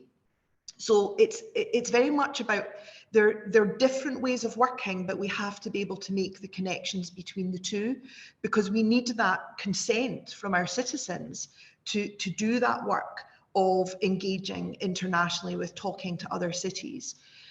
Ironically, in Glasgow, and I think in some other cities in the UK, and this might seem an odd thing for an international audience to hear, but Brexit in some ways has made that argument easier, because Glasgow was a city that voted very heavily, 65%, to remain in the EU, and that, you know, we are not in the EU anymore, even though that's not our choice. So Glaswegians who were passionate about remaining can see that it is in our benefit as a city to continue dialogue, to continue to have that engagement and relationships with other European cities, and then by extension other international cities as well. They can see that where the national government has removed options from us against our democratic wishes, the city can step in, and the city can keep those connections going in their place. So I think that's something that's been a very interesting dynamic. We in Glasgow, we haven't gone as far as having something specific about urban diplomacy, but we have, for the first time, one of my colleagues in my cabinet has international relations in her job title. And I think before Brexit, that might have been something that would have been, the media might have scoffed at it and gone, what a waste of time. Now, not so much. It is understood that the city has to engage internationally because actually national governments are letting us down in doing that sometimes. Thank you. A lot of agreement from Martin, but Daniel, if you could put that again into a broader context, looking from your research at so many cities and places all over the world. And then we have Bettina Bunk from Stuttgart with the first question. Yep, absolutely. And just to follow up on, I think, Susan's point, I think being able to neatly separate the local from the international activities, I think, is becoming harder and harder to do, because, I mean, this conference, the 2 days of this conference is about, multiple crises. And I think a lot of the crises that cities are facing and will be facing are global in nature. So if we're looking at, climate or biodiversity or, health, we're living through sort of a global pandemic that's mostly been realized in urban areas. But even, there's a discussion over these 2 days around sort of around peace building and conflict, which is an area that cities have, in small parts engaged with previously through some networks and other activities. But certainly the groundswell of activity we've seen from European cities in response to the war in Ukraine, I think, has been a new dimension of that. But that results in the flow and effects of, for instance, migration, which is another global challenge that cities are having to address. So I think that the rationale, while I think there's always going to be challenges in terms of justifying international engagement to local citizenry, I think that the challenges that require international engagement or require these kinds of partnerships are becoming more common, and there's more of them now. In terms of your second question, which is how you actually move from that exchange to sort of action, I would say a couple of things. The first one is we know from kind of research that we've done that in general, people who are operating in these kinds of roles as sort of city diplomats or international engagement officers within cities, not a lot of them, don't sort of receive formal training. So we've asked this question in the past, and around sort of half have said that they receive sort of any formal training for the activities that they're doing. So I think that there's opportunities to build more capacity in sort of maximizing international engagements. But obviously, that requires resourcing, which is a very hard thing to be able to generate for international engagement in cities. And look, the other point that I'd make is that I think in terms of Martin made this point, I think, quite well, where being able to align the international activity with the strategic urban planning of the city. So it becomes, a logical extension of the strategic planning of the city to achieve certain outcomes. International engagement is going to be required. And I think we are sort of seeing more cities start to do that as well, to look at their broader strategic urban plans and then the way that their international strategies or plans sort of fit within that framework. And thank you to Lloyd Broad from Birmingham for using the chat to add comments. I very much like that about online discussions, that you can discuss on many levels. But we have Bettina Bunk from Stuttgart raising your hand. Please join our discussion.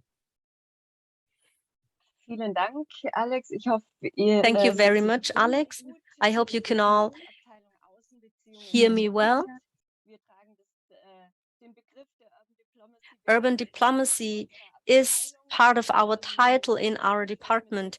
We have a town twinning with St. Cannons, and we have 75 years of partnership.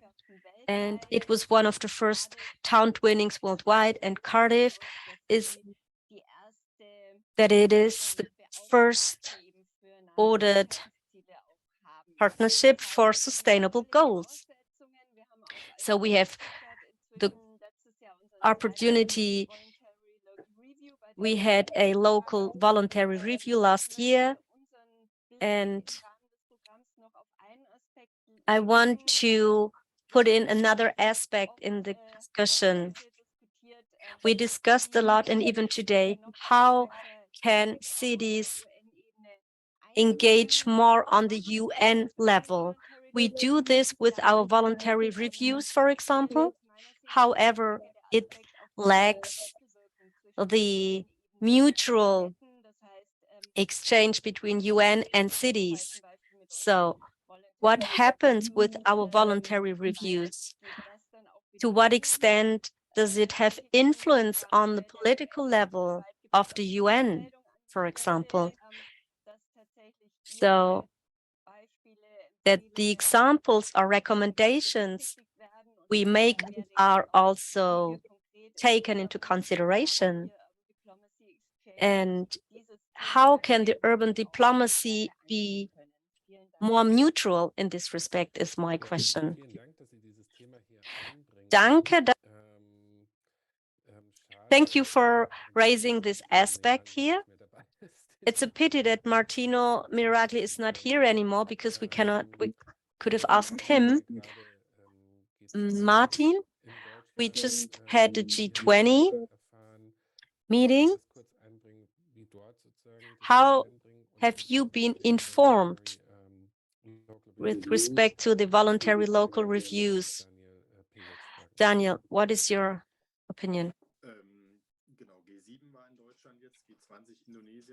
Well, we had G7 in Germany and G20 in Indonesia. So the G7 that took place here in Germany was a bit of a deception, and was not really satisfying for German cities, because Germany was basically had the role to organize the G7 and involve the cities more, and that didn't really happen.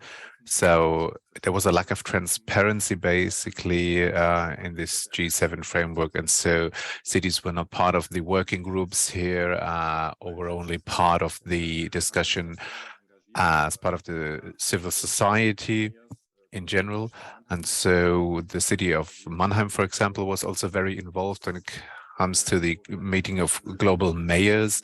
And we were talking about sustainable urban development, and we're very actively involved here at this ministerial level at the G7 in the autumn.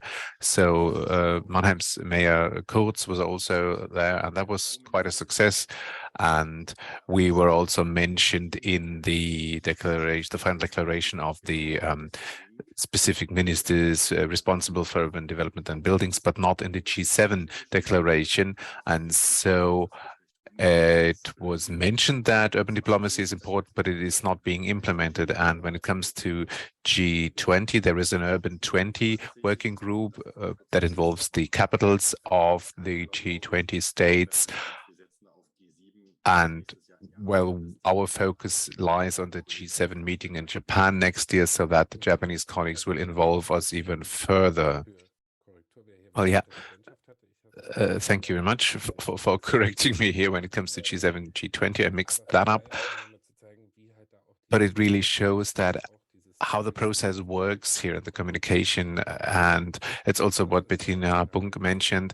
It's a mutual process between the cities and the governments, for example. It's a flowing process, and it really depends on how much the cities can actually be part of that, can be involved. And I would like to ask you, Daniel,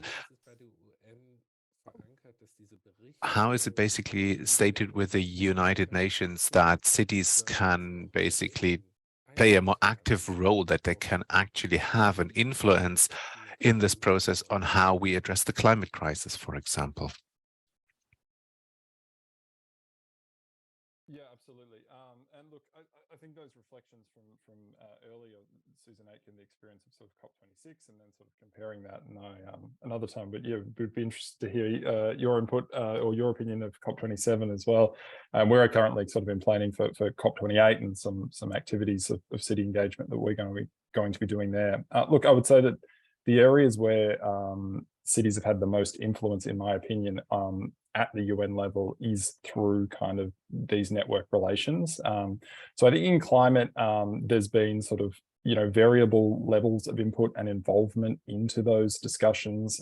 I think groups like the Global Covenant of Mayors, which has been sort of set up and well funded from a range of different sources and is acting as sort of a network of networks in this space. A colleague of mine here, Kathy Oak, has sort of, engaged in a range of different sort of UN processes to do with climate, facilitated through some of those larger networks. Just to use a migration example, because I think that that's another topic that's going to be talked about in the next few days. I think the Mayor's Migration Council, which was set up a few years ago as an initiative of urban leaders, has been quite successful. I think started from a starting point where cities basically had no mentions in the zero draft of the Global Compact of Migration, and then sort of through some joint advocacy and particularly leadership from some cities, including German and UK cities. There was some more involvement, which eventually led to kind of some institutional involvement in the Global Forum of Migration and Development. There's the Mayor's mechanism as part of that now, and also the Mayor's Migration Council is involved as a member of the UN Multi-Partner Trust Fund for Migration. So actually sort of building some of those institutional linkages. But look, as an individual city, I would say that participation in these kind of networked activities and initiatives seems to be the most effective way that I've seen to have some influence over these processes. But as Martin says, there's a long way to go. These are, and Susan said as well, it's sometimes I think it can be seen as a novelty or a good news story, particularly if there's alignment between what a UN agency or task force is trying to achieve.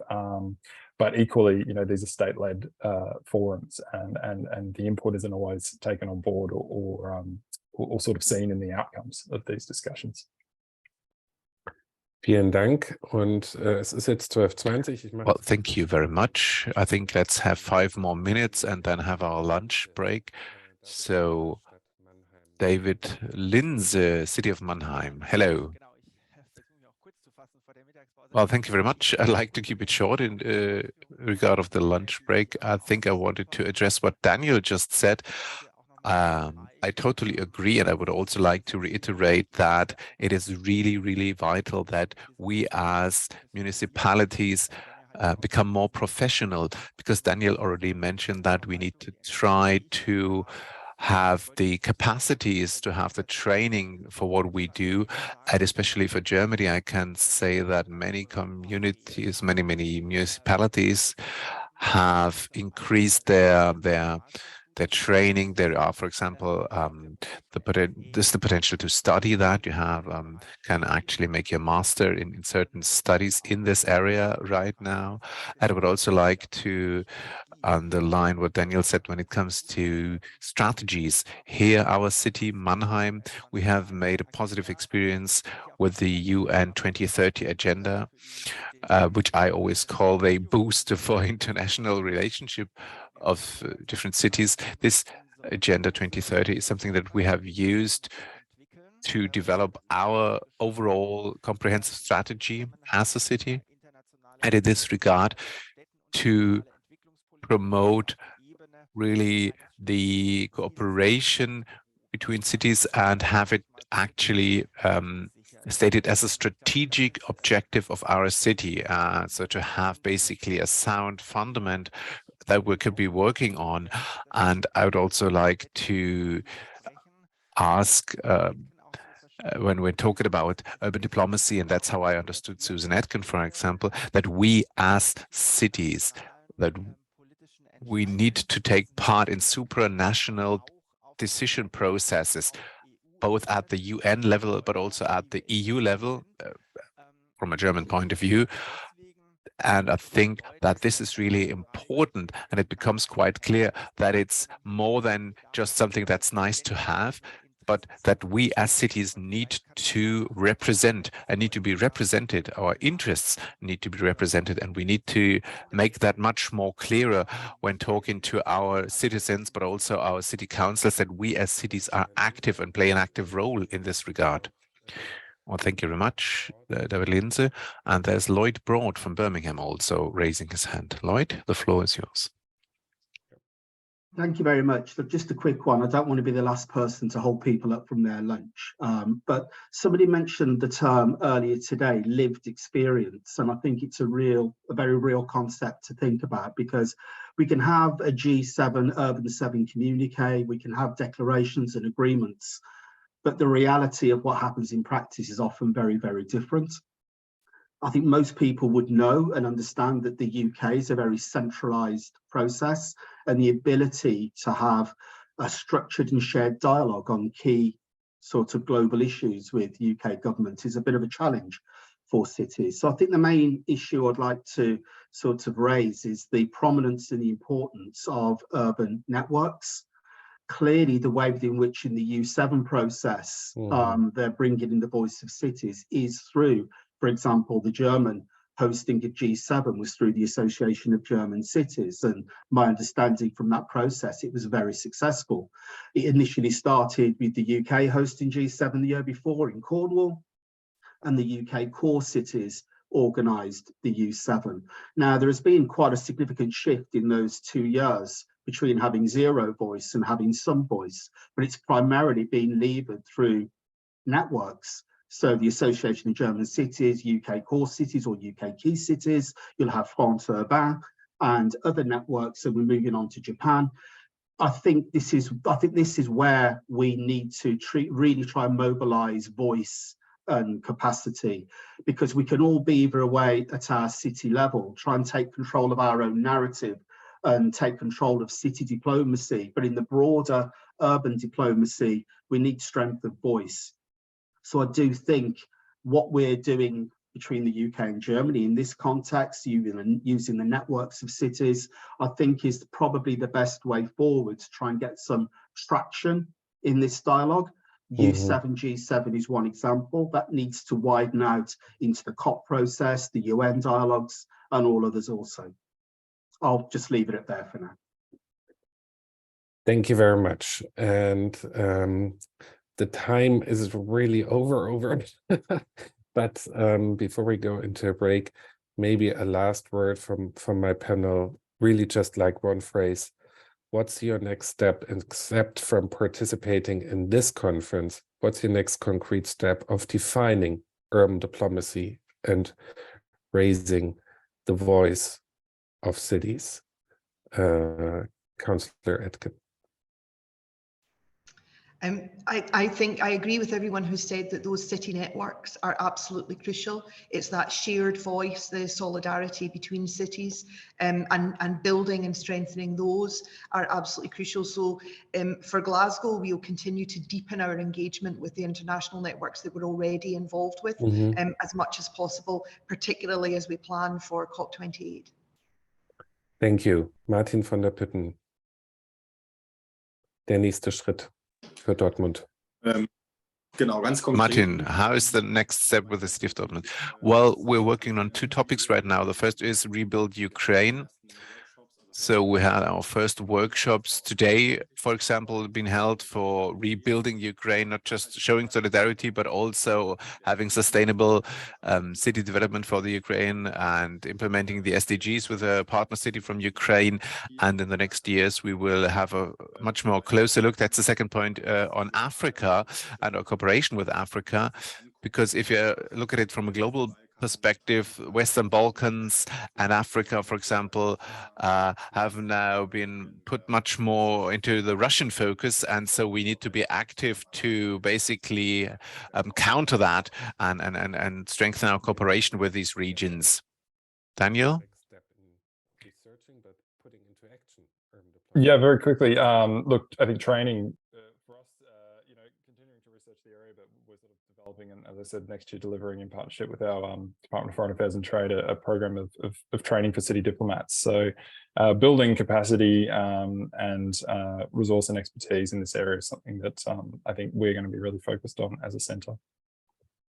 So thank you very much for kicking off our conference and our 2 days here with this panel. We will go now into a lunch break until 13:30 German time, 12:30 p.m. British time. Then we come back here together to have pitches for group exchanges where we will split up into 2 groups, concentrate more on specific topics and get into a group discussion. I'm quite sure you're all looking forward to that. Until then, enjoy your lunch, stretch your back, let some fresh air into your rooms, and see you all back here in about an hour. Thank you very much. Vielen Dank. Wir sehen Sie dann wieder in einer Stunde hier beim Urban Diplomacy Exchange.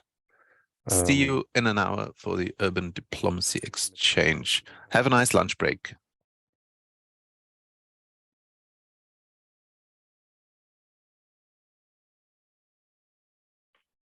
Wir sind 41 Personen. So we have 45 people back in conference.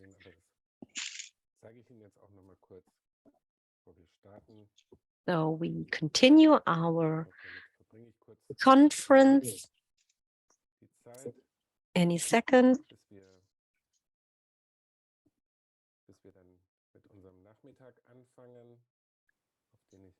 Before we continue, I will have a look at our agenda.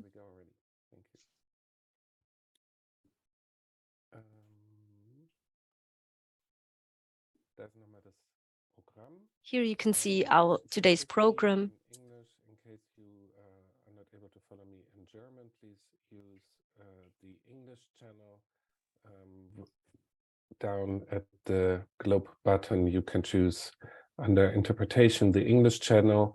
Wenn Sie alles auf Deutsch hören wollen, dann bitte den deutschen Kanal wählen. Ich persönlich bin auf dem Kanal Originalton, dann hört man immer die Stimme und die Sprache, die gesprochen wird. Und ansonsten danke ich sehr unseren Kolleginnen, die für uns dolmetschen.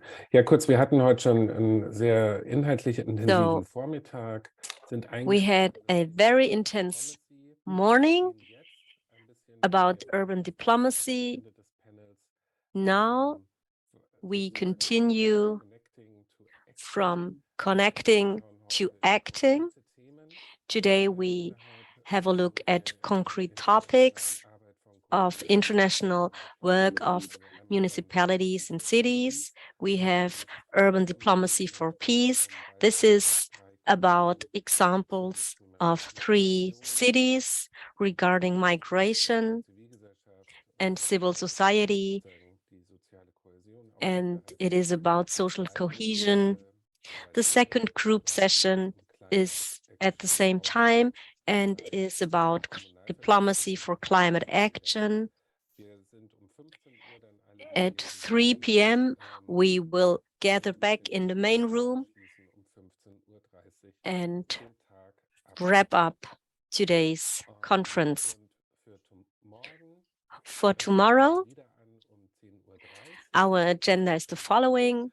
We start at 10:30 German time. We have a discussion with the cities Bristol and Mannheim and 2 working groups. We will hold until noon, so tomorrow 10:30 to 1:30 with my colleague. So let's continue with the afternoon program. We have 48 people, participants back. I'm happy to see you back here. Now you have the opportunity to divide in 2 working groups, so we have a more intense dialogue. We will present the groups quickly, and then you can decide in which groups you want to go or you want to join. I'm happy to announce Group 1, Urban Diplomacy for Peace. Please show your hands This is from Hanover, Maria Bullet, Head of International Affairs Office. From Düsseldorf, Sven Weiss, the Office for Migration and Integration. As well from City of Reading, Councillor Jason Brock, leader for Reading Borough Council. The second group session is about urban diplomacy for climate action. We have the City of Ludwigsburg, represented by Emily Kraft, Department of City Development, Climate and International Relations. City of Durham, Stephen MacDonald, Principal Officer, Climate Change and Sustainability, and City of Oxford, Tom Garrett, Zero Carbon Oxford Officer. I'm happy to see you all back. One language. Sorry to my colleagues, interpreters. That sometimes I'm switching. And we have now a moment to look at the first session, Urban Diplomacy for Peace, where it's about strengthening city cooperation in times of newly erupting migration challenges in Europe and refugee integration. And the three of you, maybe you would like to represent your sessions, and let's start with Councillor Jason Brock. Thank you. So I'll be talking about Reading's experience of being a city of sanctuary, providing haven for refugees, a particular focus on the Homes for Reading scheme that's been commonplace over the past 12 months almost now. Thank you. Und von der Stadt Hannover, Marie Bullet. From the City of Hanover, Marie Bullet. Hello, I will talk about the experience of the City of Hanover of receiving refugees from Ukraine, as well as the assistance for Ukraine cities. Thank you for being here. And from the City of Düsseldorf, Sven Weiss. Hello to everybody. I will add some points to my colleague from Hanover. I will talk about the people arriving from Ukraine and about a city which has been visited more than 95 times in the past. So in the group sessions, the colleagues will have a presentation for up to 5 to 10 minutes, and then we will have a dialogue and fruitful discussion. Group session number 2 is Urban Diplomacy for Climate Action. The City of Ludwigsburg, Emily Kraft, please. Yes, I will talk about Ludwigsburg, how we implement our development concept for climate protection and how we want to achieve climate neutrality until 2050. And the path we want to take, it's a complex topic, but a very current one. The City of Durham, Stephen MacDonald.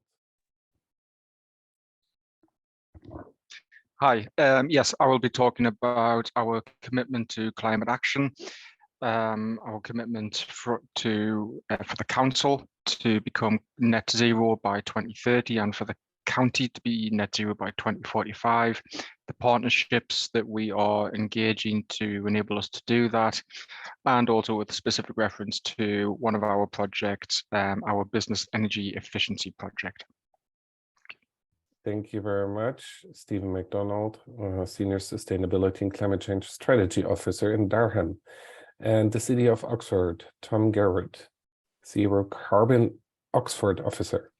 Hi there, yep. I'll be talking about our program in the city to get to net zero climate neutrality. And in particular, I'll be looking at the Citizens Assembly that we held and the way we got the people of Oxford involved in that program. Thank you very much. So two very interesting groups. It's up to you now to choose where to go to. And there is a link in the chat now, posted by Ayan, if you would like to participate in Group 1, Urban Diplomacy for Peace, where Ayan and I will be assisting with moderation and documentation. You just stay here in this Zoom. If you want to go to Group 2, Urban Diplomacy for Climate Action, please follow the link in the chat that will take you out of that room. It's not a breakout. It will really take you to a new Zoom room. So you will go a little bit through the Zoom procedure, but we will make sure to get you back later back here. And there you will be accompanied by Livia and Mariana. And we will make sure that we are all back here by 3 o'clock. Please use the time in your working groups to give time to our speakers to take you into the topics, but also to discuss among each other. Make sure to get some notes in the end that we can contribute your work into the further development of that project here at Urban Diplomacy Exchange. And I could see some people are already leaving now to Group 2. You can do that now. Anything else I have to say now? Looking at Livia, Ayan, and Mariana. I think that's it, right? People can choose now their groups. Maybe we can just give 5 minutes or 3 minutes for people to join the other link. Yes. Yes, take your time. And if anybody needs help, please put on your microphone or show yourself. Hello. Is it possible I can have the meeting to the first group, the diplomacy one? My internet connected at a really inopportune time there. Yeah. Thank you. If you want to be part of the first group, you just stay here. You don't have to do anything. Oh, that makes things a lot easier. Yes. Thanks very much.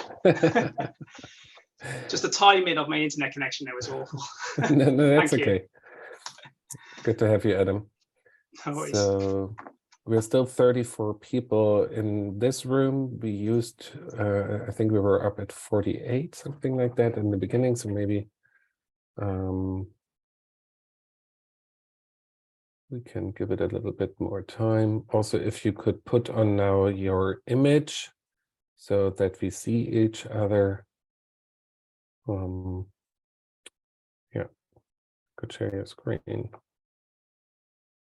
Thank you.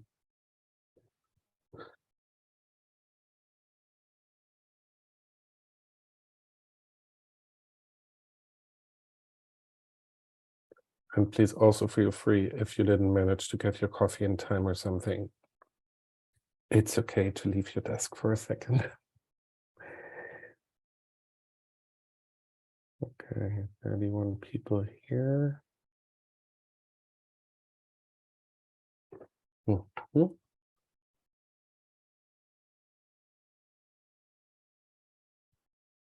So, just have a look at the names.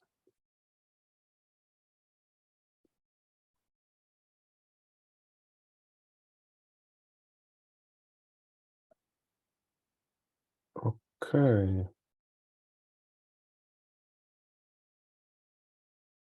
Good. I think, Ayan, what do you say? You start? Sounds good. Okay. So I really very much liked what we heard before, that it's very much about the multilateral levels and so on. But if you talk about urban diplomacy, it's very much about taking action and work on real solutions. And so our workshop here, titled Urban Diplomacy for Peace, very much about the again coming up migration challenges in Europe and dealing with the challenges of welcome. Werden nochmal aufgenommen. Wir sind noch im jetzt, genau. So I think that we'll be able to continue right now. So welcome back. So please make sure that you have your video switched on. For our wrap up of group working sessions and a little bit of feedback.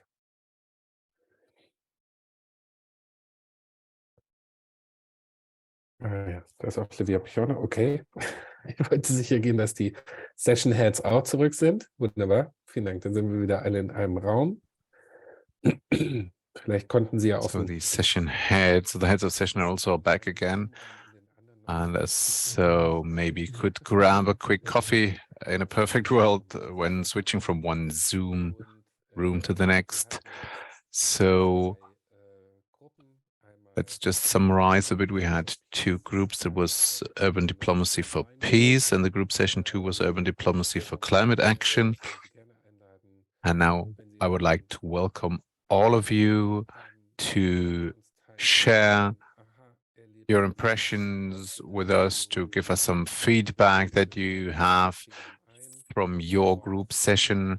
Feel free to share with us, and tomorrow we'll have a look at the mirror boards of both groups for feedback. So if there's anything you would like to say and to share with us right now, feel free to do so and raise your hand accordingly.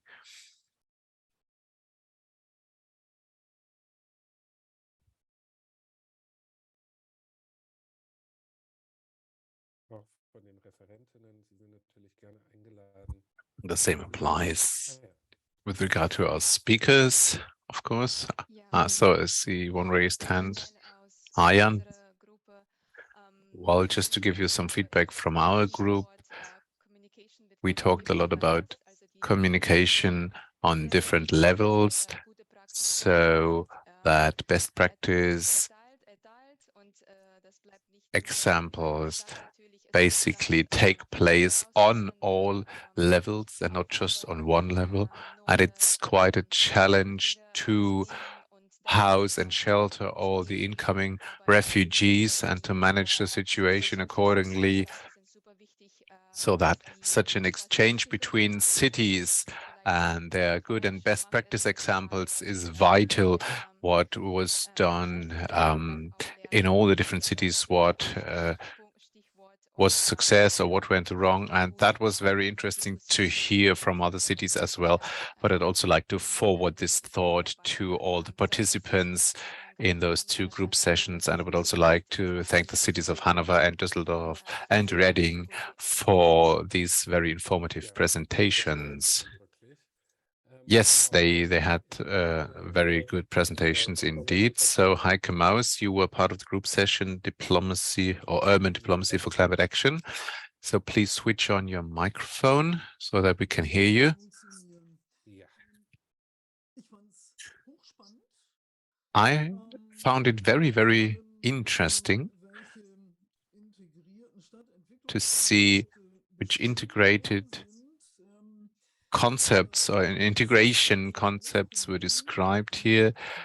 All municipalities that were taking part here in the dialogue are basically more or less located in rural areas. So there is one problem that was not prevalent there, which is climate action and heavy industries. So Duisburg is my hometown, and Duisburg, more than 50% of European steel is produced. And we also have pilot projects like Ruhr Urban Zero, but there's also a large research institute located in Duisburg when it comes to hydrogen research, in order to find out how to create a climate neutral heavy industry. And hydrogen is a vital aspect here, is key for the future success of the climate action, just to mention that. Now, thank you very much.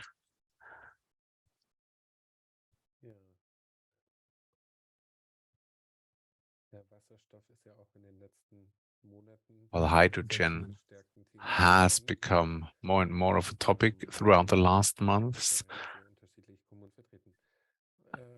And we have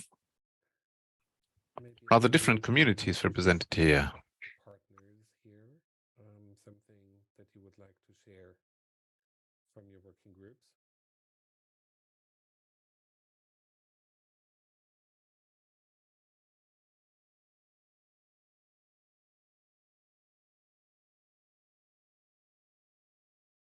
Sonst würde ich einfach noch kurz zur Gruppe 2 was sagen. Ja, gerne. Just a comment from my side to group number 2. We had a very fruitful discussion and then come back to the main room. So we would like to continue our discussions tomorrow. Regarding urban diplomacy for climate action, I found the following very interesting. The examples from Ludwigsburg, Durham, and Oxford. And yes, rural area. Maybe we can talk about the hydrogen strategy of the federal government at another event. Regarding climate action, it was also about partnerships, cohesion of local industry, cycle industry, that we act in a more sustainable way, production chain, because we don't know how we can reduce, as many emissions are not made locally, and maybe we need a more strategic approach. So maybe in this respect, the project can help to have a more open mind and have a look at global supply chains. The climate topic is a topic where we need to have the population on board too. Huge participative approaches in all cities are a focus. Yes, there was a good exchange. Maybe we could have more exchange.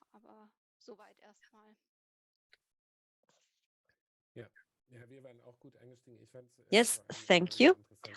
I think it was very interesting to hear in our group how the cities organized themselves with respect to the receiving refugees or the guests from the Ukraine. They talk about Ukrainian guests and also showed us the importance of the dialogue on different levels of our governmental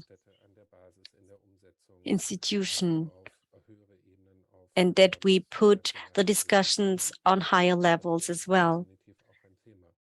This was definitely a focal point with our group as well. As Livia already said, we can continue the discussions tomorrow.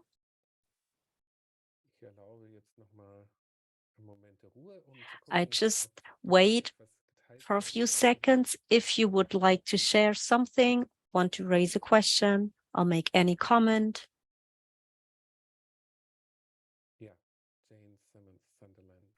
Yes, Jane from Sunderland. Yeah, I just wanted to say that from our group, I was in group 2. I'm from Sunderland in the northeast of England. One of the things that was really nice was feeling how much commonality there was in our approaches, in our challenges, but particularly in our approaches. I think, as our colleague mentioned earlier, there was a lot of focus on how we do partnership working. That's how we do it in Sunderland on a local level particularly, but it was nice to hear that commonality with the other people from the UK cities, but notably with our partners in Germany as well. We in Sunderland are twinned with Essen in Germany, and a hi to our Essen colleagues who are here today. And they did help us. They were the European Green Capital in 2017. So at the point at which we were developing our citywide partnership low carbon framework, we were quite informed by the work that they'd done and the work that the European Green Capital Agency had done, also with our US partner city, Washington, DC. And since that time, we've done quite a lot of small scale work, particularly things like youth exchanges with some of our other partner cities in France and in China on this topic. And just in the last year or so, more and more with Essen. We've had some really nice exchange projects this year, in fact. And we hope that maybe urban diplomacy exchange will be a way of taking that forward more in the future. But really, it was just to say that the experience of being in the group made it really clear why we need to have these networks, as Lloyd mentioned earlier from Birmingham, and why this partnership approach is really the only way we can tackle these global issues. So yeah, it was just a reflection how useful the group was. Thank you for that. Thank you very much. It's always good to hear if you put up a conference that people talk about it in a kind of, this was added value and it was worthwhile talking. Yeah, we're happy to hear that. And yeah, and you might be delighted you have the possibility to continue tomorrow. We will start again. Maybe I move over then to what's happening tomorrow. You meet again at 10:30. I'm not going to be there. My colleague Janis Fivka is going to be with you. And of course, the whole team of the SKEV. Livia, should we look on tomorrow together?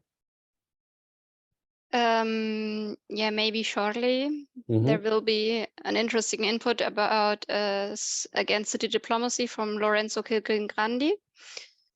And yeah, well, you also mentioned earlier the urban diplomacy fireside chat moderated panel discussion from Bristol and Mannheim. They are already doing a lot of activities, if you could call them like that, in the urban diplomacy field. So that will be inspiring and also maybe show us the necessities where we still have to work on.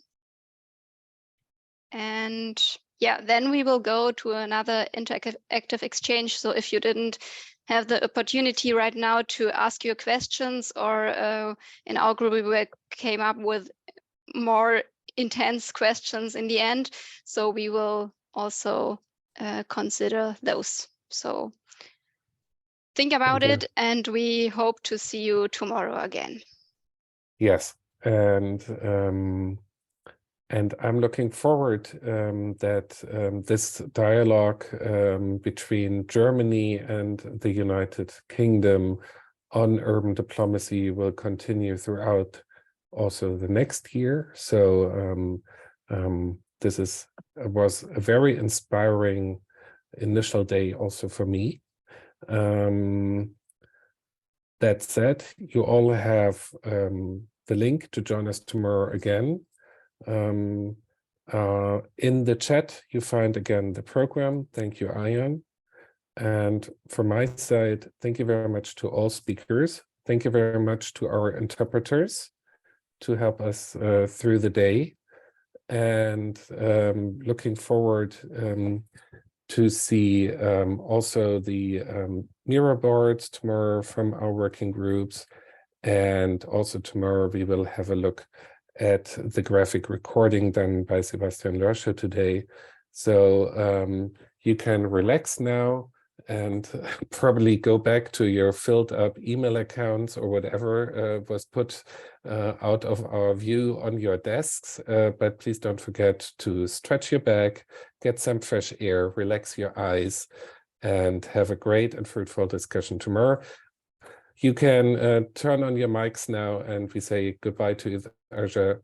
Goodbye from Berlin, says Bye. Alex Tam. Bye. Goodbye.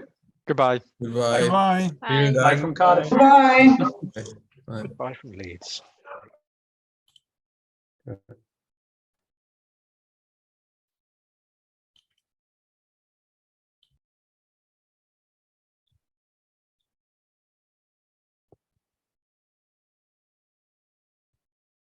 I love it when the microphones go on.